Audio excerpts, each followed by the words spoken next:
देटाच्या हृदयाला दरारून घाम फुटावा अशी ती एक भयानक रात्र होती. राम राम मंडळी, कसे आहात सगळे? घाबरलात ना? घाबरायलाच पाहिजे की, कारण आम्ही घेऊन आलोय आणखी एक मराठी भय कथा आपल्या खेळ सावल्यांचा या यूट्यूब चॅनलवर. आजच्या कथेचं नाव आहे रानभूल. आजच्या कथेचं नाव आहे रानभूल.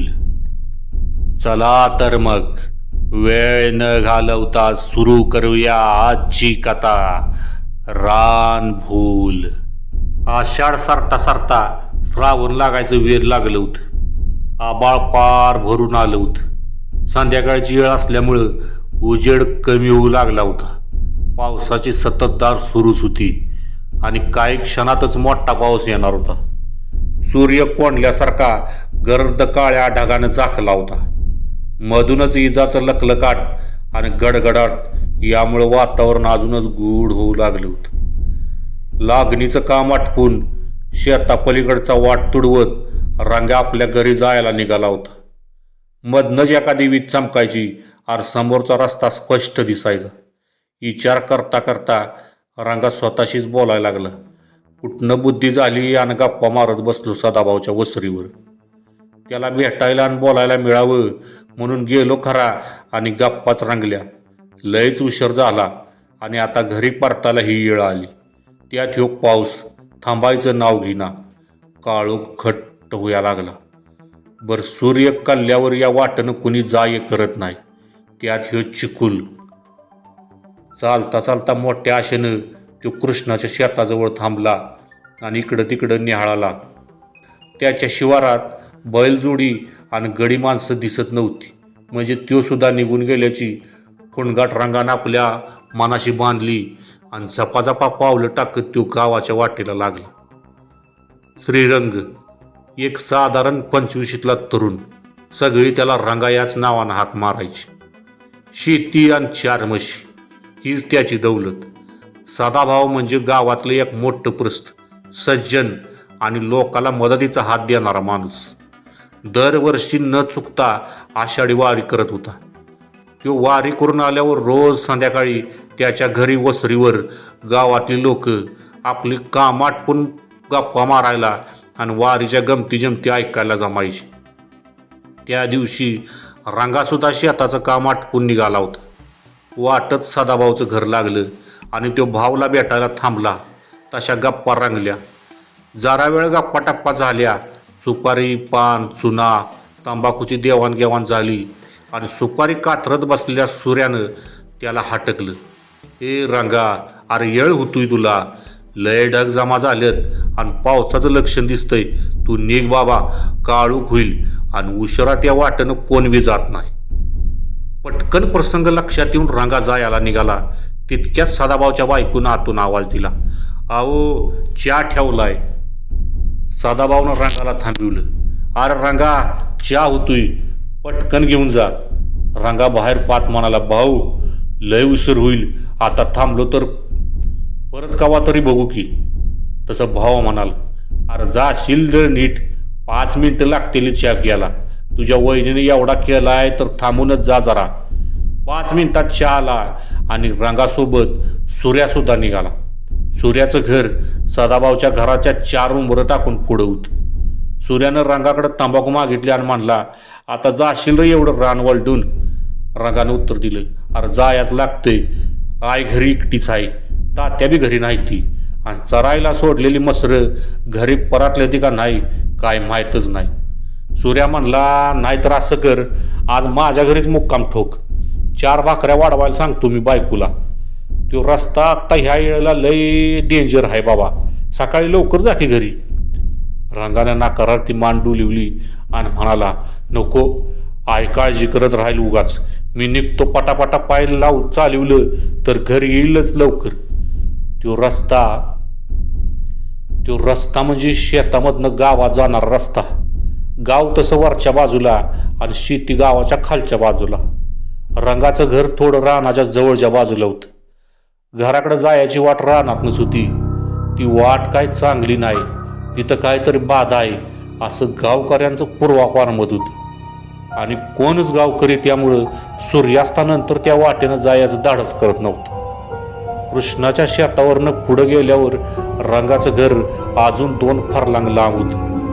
तो झपाझपा पावलं टाकीत पुढं निघाला होता. आता पावसाचा जोर वाढला होता. वारा सुद्धा मी म्हणत होता. वाटेच्या कडेनं एक पाण्याचं वगळ वाहत होती. पुढं तीच रुंद होऊन वाजून वाढणार होती.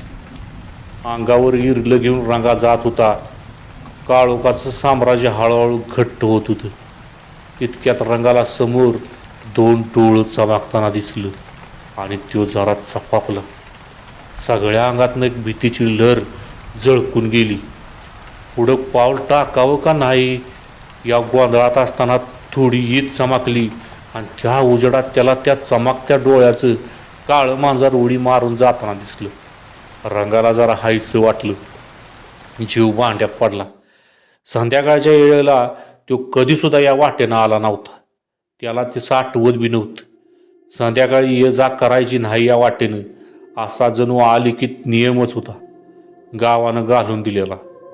जसा जसा काळोख वाढायला लागला तसं तसं रंगाचं धैर्य खचू लागलं. आता या क्षणी गावातलं कोण भेटेल आणि आपल्याला जायला सोबत मिळेल तर लय बरं होईल असा विचार त्याला मनाला शिवून गेला. पण वास्तवात असं होणं शक्य नव्हतं. तो जाणून होता, तरी देखील येडं मन मात्र आशा सोडत नव्हतं. पावसाच्या वाढलेला जोर आणि त्यामुळं वगळसुद्धा पूर्ण क्षमतेनं वाहत होती. जसा रंगा पुढं जाऊ लागला तसं त्याला सगळीकडं पाणीच पाणी वाहताना दिसलं. वाट कुठंच दिसेना आणि आता तर काळोख जास्त गडद झाला होता. हातातल्या काठीनं तो समोरची वाट चाचपून पाहत होता आणि मगच पाऊल टाकत होता. आता तर वाट पी पूर्ण पाण्यात बुडली होती. म्हणून त्यानं थोडा लांबचा वळसा घेऊन मार्गाक्रमण सुरू केलं. काही वेळात एका मोठ्या चिचपाशी तो आला आणि लख्खन येत चमकली. त्या उजेडात चिचचं झाड, समोरचं पाणी आणि त्या चिचखाली डोक्यावर पदर घेऊन चिंब भिजत उभी राहिलेली एक बाई दिसली. इकडं रंगाच्या मनात हसू म्हटलं, चला गावातलं कोणतरी हाय आपल्यासोबत, आता भ्याचं कारण नाही. या विचाराने तो जरा आनंदित झाला. तो थोडा जवळ गेला आणि त्याने विचारलं, कोण तुम्ही? एवढ्या उशिरा या वाटेनं काय निघालाय? तिनं डोक्यावरचा पदर जरा खाली केला, चेहरा झाकून घेतला आणि म्हणाली, मी याच गावची आहे. आणि तुम्ही हो? रंगा उतरला, मी रंगा, गावाच्या बाहेर राहतो. या मला नाही ओळखलं वय तुम्ही? तसं तुम्हाला नाही ओळखलं. काळोखात दोघांना काही दिसत नव्हतं. नुसत्याच आपल्या आवाजाच्या दिशेनं गप्पा चालू झाल्या. तिनं देखील ओळख सांगितली, मी दोंडू पाटलाची लेक आहे. रंगा विचारात पडला. दोंडू पाटील कुटुंब भक्कम होत. गौरी, जानकी, कावेरी, ज्योती आणि 5वा मोरेश्वर, 4 पोरींच्या पाठीवर 5वा पोरगा झाला म्हणून त्यानं अख्ख्या गावात गोडाचं जेवण घातलं होतं. पैकी कावेरी सोबत त्याचं जरा बोलणं व्हायचं. गेल्या वर्षी पाटलाची एक मुलगी ज्योती वड्यात वाहून गेलेली. कावेरी काय आता या वाटेने येणं शक्य नाही असा विचार त्याच्या डोक्यात आला आणि त्यानं विचारलं, तुम्ही गौरी म्हणायच्या का जानकी? तिनं सुद्धा मदाळ आवाजात उत्तर दिलं, आवाज नाही ओळखला का? थोडा वरमून रागा म्हणाला, नाही हो, तुमच्यावर बोलायचा कधी प्रसंग आला नाही. कावेरीसोबत बोललं होतंय कवा तरी? तिनं सुद्धा प्रतिप्रश्न केला. मग आता मी सांगत नाही तर काळोखात मला कसं ओळखायचं हो तुम्ही? रंगाचा राड कळतच म्हणाला, बरोबर आहे जी तुमचं, आताही तसं ओळखायला येळ नाही. तिनं म्हटलं, मग आता काय करायचं? वाढता पाऊस आणि धोका लक्षात घेत रंगा म्हणाला, या वेळेला इथं थांबणं बरं नाही, आपण सरळ घराची वाट धरूया. तिनं पुन्हा रंगाला चिडवायचा प्रयत्न केला. कुणीतरी भिवू लागलंय वाटतं. रंगा सावरला आणि उतरला, तसं भ्याचं कारण नाही, पण तुम्ही एकट्या आहेत व इथं, मला पण जायला सोबत होईल आणि तुम्हाला पण घरला येळ जायला बरं. तिनं परत गोगली टाकली. म्हणजे भेट नाही म्हणायचं तुम्ही? रंगा खोटा सणांगात मोठ्यानं म्हणला. नाही, आम्ही नाही भीत. ती सुद्धा खळखळून असल्यानं म्हणाली. तसं आहे तर. आणि इतक्यात एक मोठा प्रचंड गडगडाट झाला. ईद चमकली आणि एकच लखलखाट झाला. त्या लख्ख प्रकाशात रंगानं तिच्याकडे पाहिलं आणि जणू काही हीच त्याच्या अंगावर पडली असा तो स्तब्ध झाला. क्षणात पुन्हा काळोख झाला.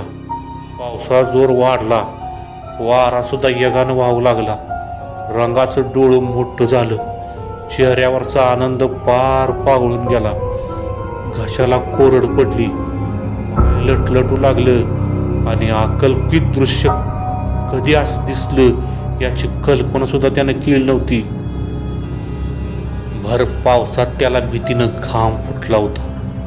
त्या काळोखात सुद्धा त्याला ते दृश्य दिसलं. तोंड उघडून त्याला काहीतरी बोलायचं होतं, पण त्याची दात खिळच बसली होती. पुढील कथा पुढील भागात.